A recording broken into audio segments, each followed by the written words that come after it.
So I guess I shot a 30-minute video earlier where I did two more unveils of the unopened albums. I got like a whole bunch of these type records. Just I haven't opened, haven't had time to them.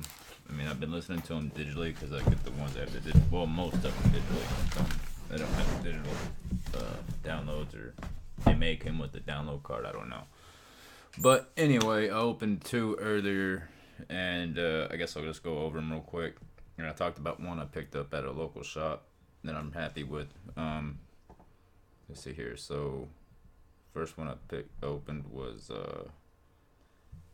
actually that was the second one I opened. Where's the first one I opened? This one here. No. Where's it?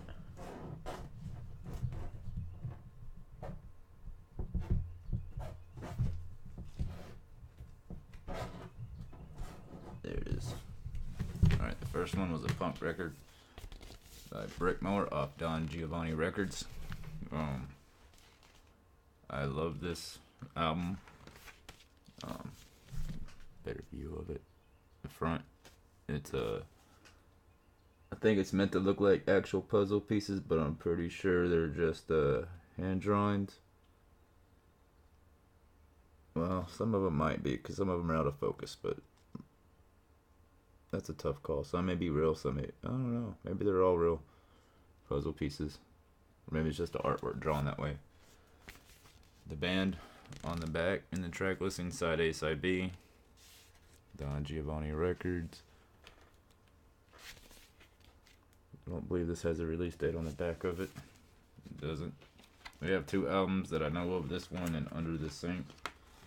There's another band on this label that I really dig that I want to pick up an album from called Black Wine. So here's the insert. There's all the thanks, and there's a picture of the band, and there's the female bassist, male singer, male drummer. 3-piece. The bass is really great in this album. I'm just pointing that out. Singer's awesome. It says it all recorded in New Jersey, but it has a southern feel to it.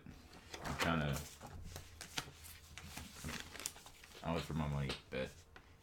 I'm from somewhere not New Jersey. But either way, it's definitely an album worth recommending. That's the 12-piece. It's just a regular black vinyl. You've seen the records.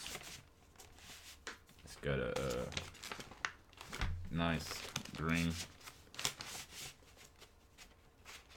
for the center. Basically the same color as this back here, the back. Which seems to be the Don Giovanni colors, I guess, because the Black Wine album that I saw that I want to pick up eventually had the same color scheme basically going on with it. And it wasn't the Under the Sink album, it was the other one. Top of my head, I can't really tell you right now. But another one that I opened was actually the Stillers. No insert. Actually, the insert was actually kind of neatly done, nicely done. Saves paper. Saves this is the 2010 print. I mean the 2000 print. Not 2010. I don't know if they have any more releases of this or not. But there's the front. You got Brody and Casper. You got Kim. And I'm not really sure if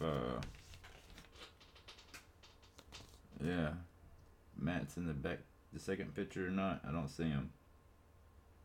So, but then again, maybe Matt's back in this doing something. Can't really tell. But the lyrics are all printed on the back of the actual cardboard sleeve. The only problem with me is it doesn't have a little sleeve to protect this vinyl very much.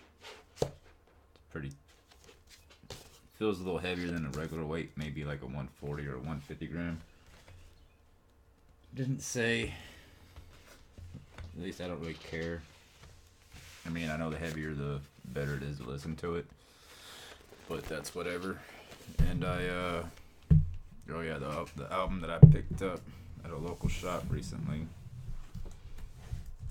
another punk band. This album came out in copyrighted '94, but I'm pretty sure it was released in '95, maybe '94. But maybe you noticed the back of it, and you can tell a couple of the track listings. Don't know if you really noticed that. Don't know. I'm kind of peeking around the corner. It doesn't really matter. But yeah, so there's that. The album's called Good Riddance. I mean, the band's called Good Riddance. The album's called Forgotten Country.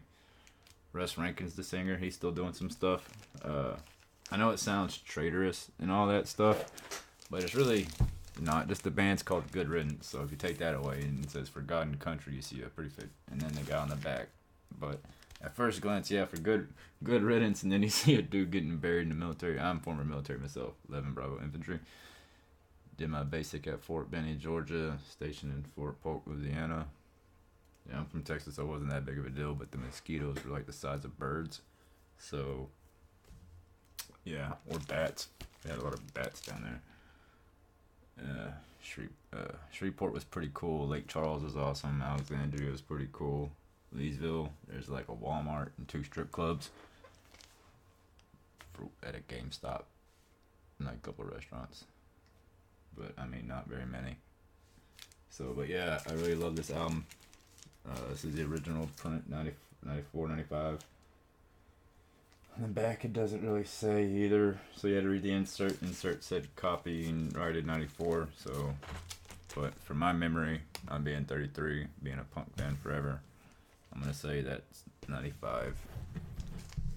At least when it was released, it might have been copyrighted and notarized and all that bullshit. Or non-bullshit. But anyway, another 2 things I showed off with a video with no audio was obviously the one was obviously with an Aleister Black shirt from NXT. He's a wrestler. See, I wore the Jericho shirt if you watched the last video. Wearing a Stone Cold Steve Austin shirt. Yes, I'm a wrestling fan. Yes, I know it's fake, scripted, whatever. But I'll tell you this, and this is a fact that not a lot of people know. You have to trust the other person in the ring to protect themselves and protect you. It's like, so like, I think the number's like 13. It might be 9 for sure, but X amount of people have died in the wrestling ring in so many years. Actually died due to wrestling. I'm not gonna count Chris Candido. Rest in peace, former Smoky Mountain Wrestling, ECW, better known for ECW and Smoky Mountain than his TNA run, which is actually where he collapsed. God forbid. Gross. So anyway, so. But like because of moves have died, so you have to protect the other person. In the UFC, yeah, it's real go at it. You would think there's a better chance to kill the other person, but really, there's not. You're not really jumping each other on the head as much. You're not taking elevated risk. So for these guys to go out there and compete, and it is a competition because you're really trying to make the shit look as real as possible. And some people have to work stiffer to do that. You know what I'm saying? And working stiff and ends up in injuries. That just happens in the sport. That's why I love it. It's a man soap opera, like a lot of people say, but it's also, if you like watching action movies, it's basically watching the stuntmen for real. And like live action, live time. So you're watching a movie, and then the stunt guy, like the actor, has to leave, and the stuntman comes in. Well, the main actors, they don't ever leave. Like when the stunt stuff comes on, they're like right there doing it. So that's how I look at it. Storytelling in WWE could be a lot better. I mean, but there's a big boost with Daniel Bryan coming back. Congratulations. But anyway, moving on. Band shirt, Chemist, my favorite metal band of the last. Well, probably since they came out. At least I've heard. I got them in 2015. So, doom metal. This is the Serpent shirt. At least I call it the Serpent shirt. I think that's what they titled it on the website. Sent by Holy Mountain Pressing. Beautiful package. Hope I didn't throw it away. I have to go make sure I didn't throw it away. I don't think I did though. Actually, I'm pretty sure I did then. But anyway, I have to go grab that. But yeah, I love that shirt. Their band from Denver, Colorado.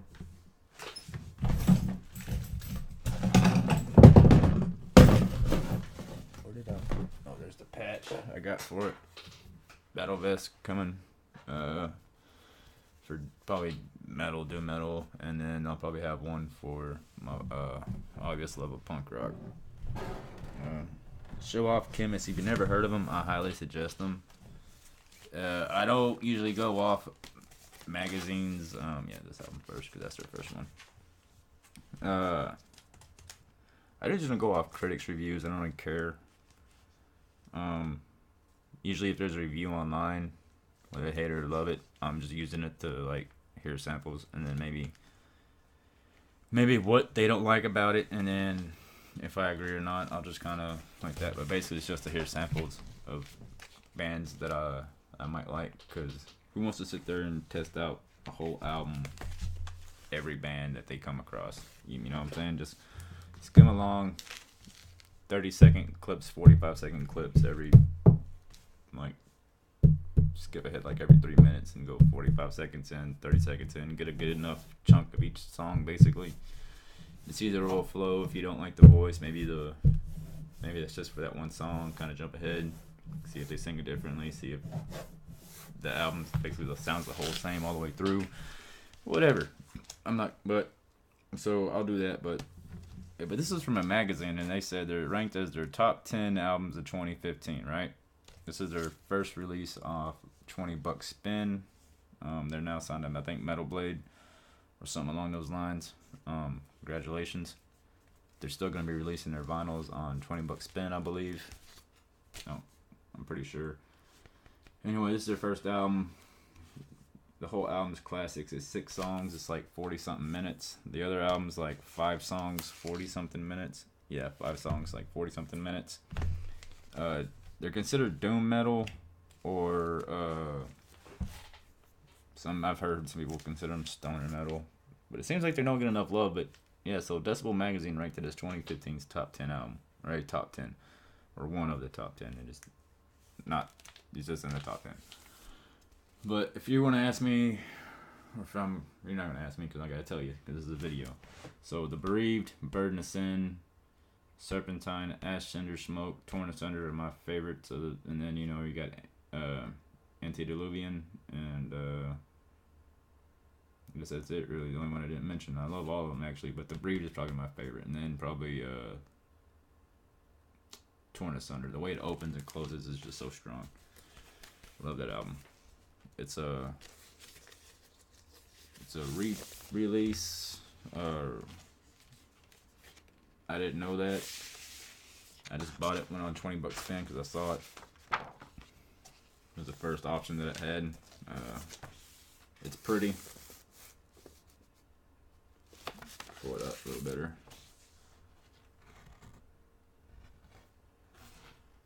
There's the A side. That's the B side. They do beautiful work, $20 Spin. And for some reason, I don't know why. I don't know if it's some kind of whatever deal. Here's the insert.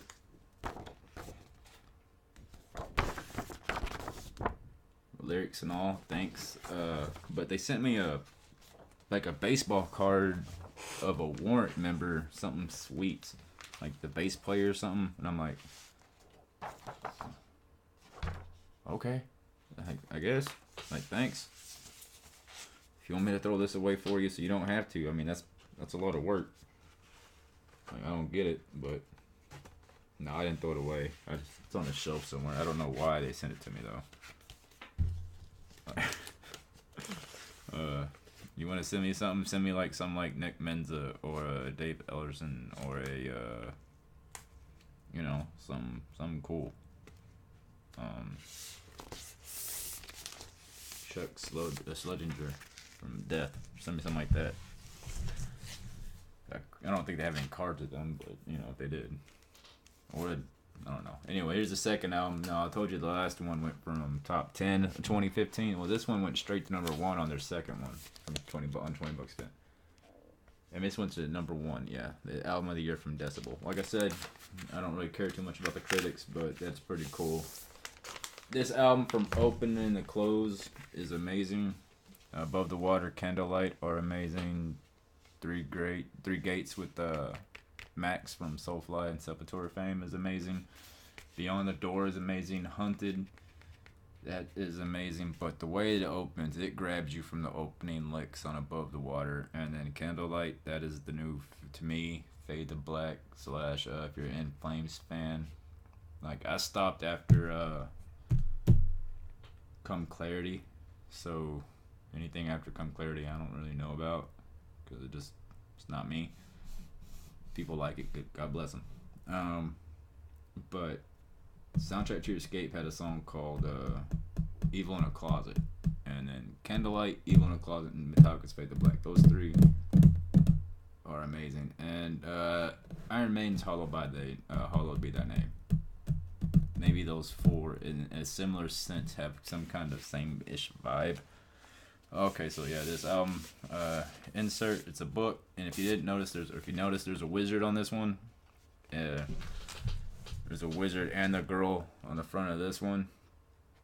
The wizard that, you're like, where's the chick on the second one? Well, I think you probably might have saw her. She's on the back of the second one, hidden underneath the wizard. But the way the wizards are standing, it's like they're opposing each other. So when you get this little book, it has all the lyrics. You open that up. So it looks like the same wizard. So the story can either be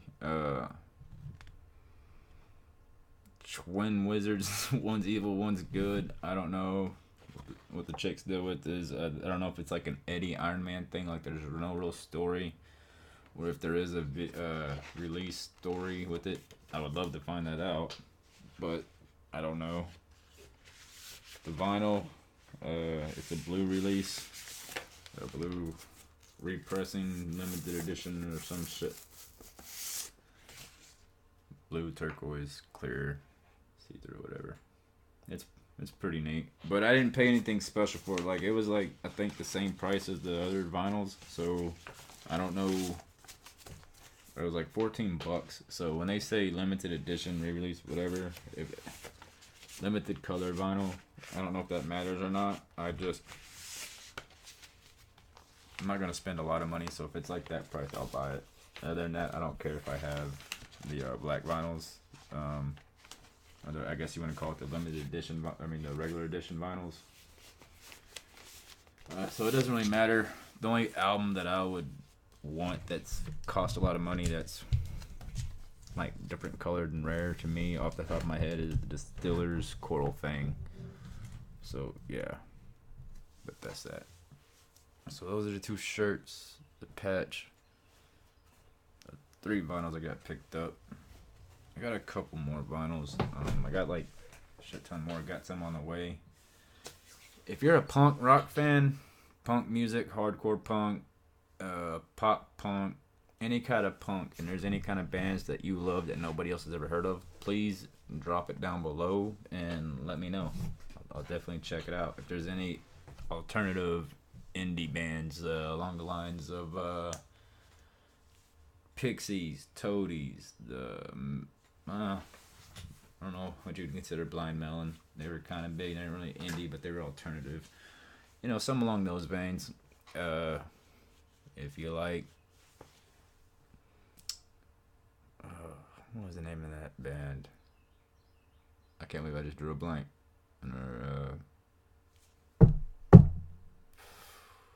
Wow, that's amazing. It's a death metal band, but anyway, I forgot the name of it. Corpse Grinder, the lead singer from Cannibal Corpse.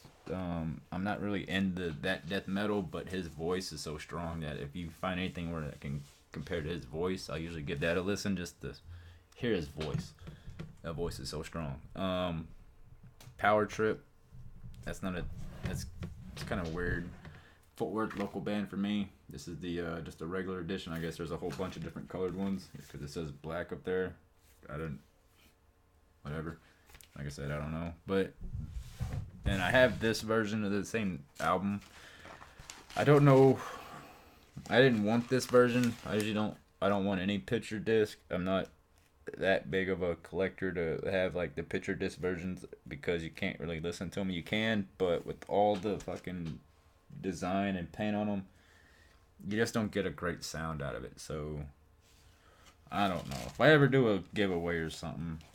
And the fucking case is crap, so I might have to put that in a new sleeve and maybe give that away or do something with that. I don't know. But yeah, these guys from Texas, Fort Worth, Soul Sacrifice is a great song. The fucking breakdowns are amazing. The riffs are amazing throughout the whole thing. Poster, elongated.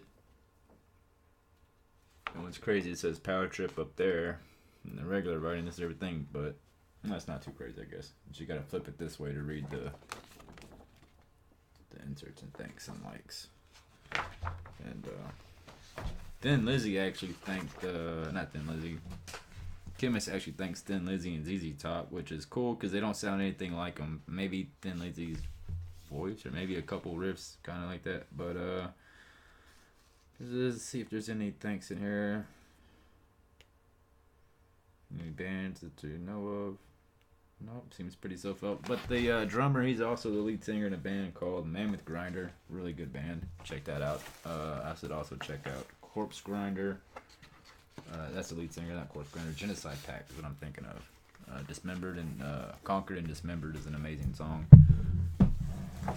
Opening song. But yeah, so that's it, I guess. You know what? Since I did a 30-minute video the first time, I got mad since I didn't have any recording voice. I can go ahead and open one more, and then we'll see what's going on.